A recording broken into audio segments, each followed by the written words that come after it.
Good morning बच्चों। हम देखने वाले हैं chapter number 6 structural organisation in living organisms का पार्ट 2। हमने पिछले वीडियो में कवर किया था इसका पार्ट 1। अभी हम क्लास 7 साइंस का सीरीज चला रहे हैं, तो चलिए इस चैप्टर को आज कंप्लीट करते हैं। हमने पिछले वीडियो में पढ़ा था प्लांट सेल के बारे में। हम जानते हैं कोई भी ऑर्गेनिज्म, चाहे वो प्लांट हो चाहे वो एनिमल हो, दोनों ही सेल से मिलके बना रहता है। सेल्स, बहुत सारे सेल्स मिलके बनाते हैं टिश्यू। तो हम उसी टिश्यू के बारे में पढ़ रहे थे। पिछले वीडियो में हम प्लांट टिश्यू के बारे में पढ़े, आज हम एनिमल टिश्यू के बारे में पढ़ने वाले हैं। तो एनिमल टिश्यू में मेनली 4 टाइप के टिश्यू इंपॉर्टेंट होते हैं। पहला है एपिथेलियल टिश्यू। जैसा कि प्लांट सेल में हम देखे थे, एपिथेलियल टिश्यू किसको बोलते हैं? The outer covering, outer surface of any cell any tissue is known as epithelial tissue. तो सिमिलरली एनिमल्स के केस में भी एपिथेलियल टिश्यू उसको बोलेंगे जो आउटर मेम्ब्रेन होगा।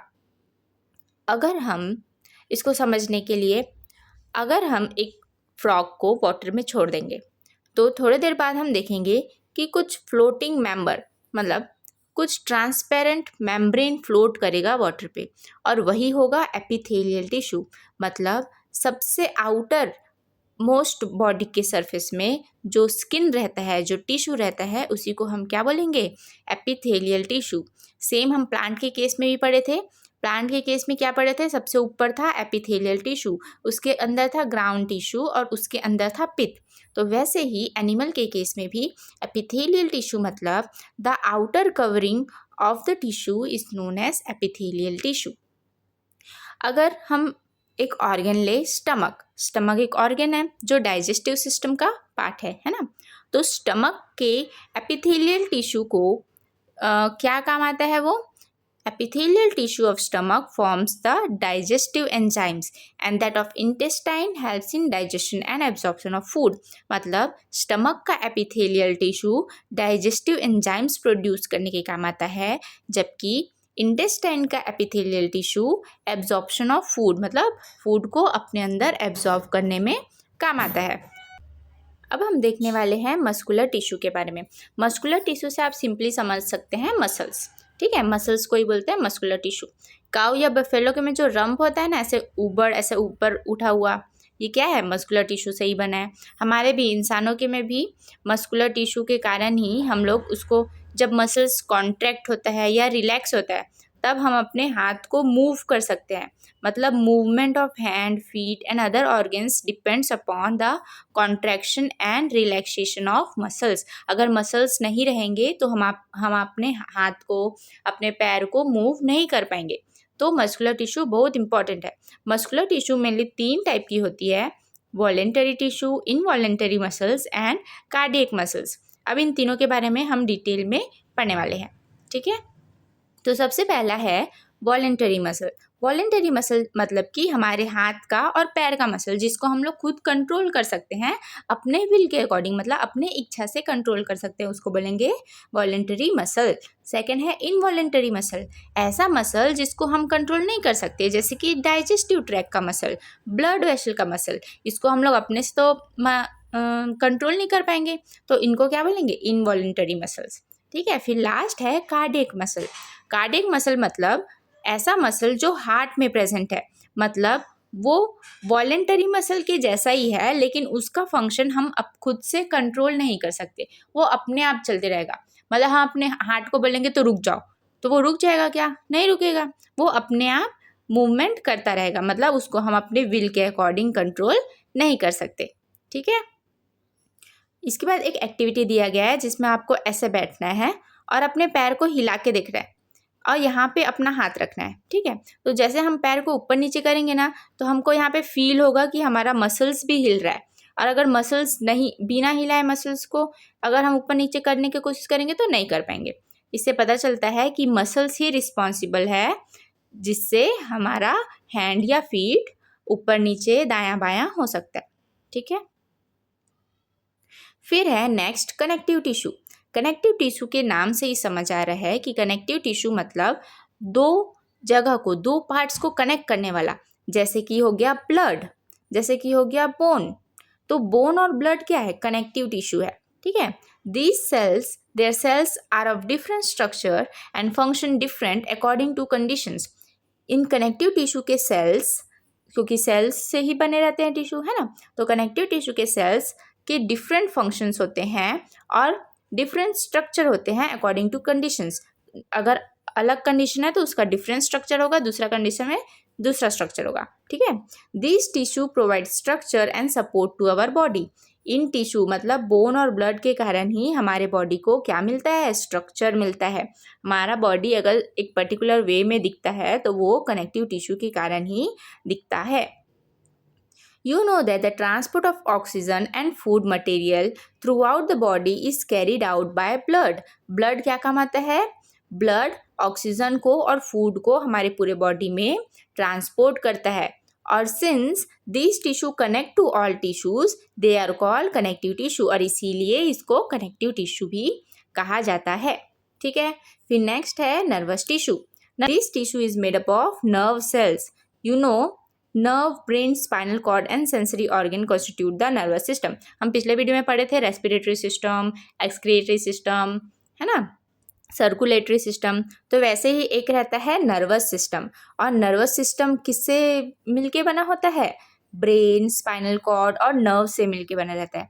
और ये सब ऑर्गन्स किससे मिलके बनेंगे, नर्व सेल से बनेंगे, ठीक है। तो नर्वस टिश्यू क्या फॉर्म करता है, कौन से सिस्टम का ऑर्गन्स फॉर्म करता है, नर्वस सिस्टम का ऑर्गन फॉर्म करता है। This cell join together to form a long fibre like structure. देखो यहाँ पे एक नर्व सेल है और ये दूसरा नर्व सेल है, तो ये दोनों आपस में इस तरीके से जुड़े रहते हैं जिससे इनका लेंथ बहुत ही बढ़ जाता है और ये फाइबर लाइक स्ट्रक्चर में दिखने लगते हैं। The network of these fibre is spread through out the body, ये पूरे बॉडी में फैले रहते हैं। They carry impulse to different body parts and to the brain. Nerve tissue क्या करते हैं, impulse को carry करते हैं। Due to nervous system we can perceive the smell of, देखो nervous tissue के कारण ही हमको फ्लावर का स्मेल कैसा है, बिस्किट का टेस्ट कैसा है, म्यूजिक मेलोडियस है कि नहीं, ये सब पता चलता है किसके कारण, नर्वस टिश्यू के कारण। मतलब nervous tissue is so important, okay. तो अब तक हम सीख चुके हैं कि सबसे छोटा होता है सेल, सेल से मिलके बनता है टिश्यू, टिश्यू से ऑर्गन, ऑर्गन से ऑर्गन सिस्टम और ऑर्गन सिस्टम से बॉडी ऑफ द ऑर्गेनिज्म, ठीक है। इन सबको लोअर लेवल ऑफ ऑर्गेनाइजेशन क्यों बोलते हैं, क्योंकि ये एक पर्टिकुलर ऑर्गेनिज्म के अंदर की बात है, मतलब उसके अंदर होता है ना ये सेल, टिश्यू, ऑर्गन, ये सब क्या है, उस ऑर्गेनिज्म के अंदर की पार्ट्स हैं। लेकिन इसके बाहर जैसे कि higher level organisation, higher level of organisation किसको बोलेंगे, जो ग्रुप ऑफ डिफरेंट प्लांट्स हो गए, ग्रुप ऑफ एनिमल हो गए, इन सबको क्या बोलेंगे, हायर लेवल ऑफ ऑर्गेनिज्म, ठीक है। The number of individual of a particular variety or species is called the population of that particular variety or species. In the natural environment, organisms of different species live together to form a community. अब ये जो group of organism हुए ना, ये लोग मिल के क्या बनाते हैं, एक कम्युनिटी बनाते हैं, ठीक है। ये देखो इस वाले स्लाइड में दिया गया है, हम लोग पढ़े सेल से मिल के बनता है टिश्यू, टिश्यू से ऑर्गन, ऑर्गन से ऑर्गन सिस्टम, ऑर्गन सिस्टम से लिविंग बीइंग। अब ये जो यहाँ तक का है ये क्या है, लोअर लेवल ऑफ ऑर्गेनाइजेशन है। लोअर लेवल ऑफ ऑर्गेनाइजेशन क्यों बोलते हैं, क्योंकि ये सिर्फ एक लिविंग बीइंग के अंदर का ये जितने भी पार्ट्स हैं ये सिर्फ एक लिविंग बीइंग के अंदर के पार्ट्स हैं, इसलिए इसको लोअर लेवल ऑफ ऑर्गेनाइजेशन बोलते हैं। वहीं अगर बहुत सारे लिविंग बीइंग एक साथ मिल गए, है ना, और फिर उस लिविंग बीइंग के साथ एनिमल्स भी मिल गए, बायोटिक कम्युनिटी भी मिल गई, तो क्या हो जाएगी, यहाँ से पूरा ये क्या हो जाएगा, हायर लेवल ऑफ ऑर्गेनाइजेशन हो जाएगा, ठीक है। तो हायर लेवल ऑफ ऑर्गेनाइजेशन यहाँ से पूरा नीचे तक, और लोअर लेवल ऑफ ऑर्गेनाइजेशन एक पर्टिकुलर ऑर्गेनिज्म के बारे में बात करता है, ठीक है। हमने अपने पिछले क्लास में फूड चेन के बारे में पढ़ा था, जिसमें देखा था कि कैसे ऑर्गेनिजम्स इंटरडिपेंडेंट है एक दूसरे के ऊपर। जैसे घास को क्या खाता है रैबिट, रैबिट को क्या खाएगा टाइगर, ठीक है। तो ऐसे इंटरडिपेंडेंट है। तो वैसे ही कम्युनिटीज़ में भी होता है लिविंग बीइंग के, जैसे कि हमारे अपने कॉलोनी में देख लो, बहुत सारे पीपल, बहुत सारी फैमिली रहती है एक कम्युनिटी में, जिसमें different caste, language, work, nature, ये सब के लोग एक सेम कम्युनिटी में रहते हैं, ठीक है। Several plants and animals live together, we call them biotic community. जब प्लांट और एनिमल एक ही कम्युनिटी में रहते हैं तो ऐसा कम्युनिटी को क्या बोलेंगे? बायोटिक कम्युनिटी, ठीक है। अब ऐसा तो बहुत सारे कम्युनिटी हो सकते हैं अर्थ में, और जो डिफरेंट इन्वायरमेंटल कंडीशंस में भी रहते हैं। Many biotic communities live together in small pond of water. Similarly, different biotic communities live together in ocean, mountain, desert. मतलब ये biotic community कहीं पे भी पाया जा सकता है, भले वो small pond हो, मतलब छोटा तालाब हो, या ocean हो, mountain हो, desert हो, ये सब में biotic community find हो सकती है. A small pond of water can be a small ecosystem and a large ocean can be a large ecosystem. मतलब छोटा तालाब में अगर कोई बायोटिक कम्युनिटी है तो वो किसके अंदर आएगा? स्मॉल इकोसिस्टम के अंदर आएगा। और अगर ओशियन में वो बायोटिक कम्युनिटी है तो वो लार्ज इकोसिस्टम में आएगा, ठीक है।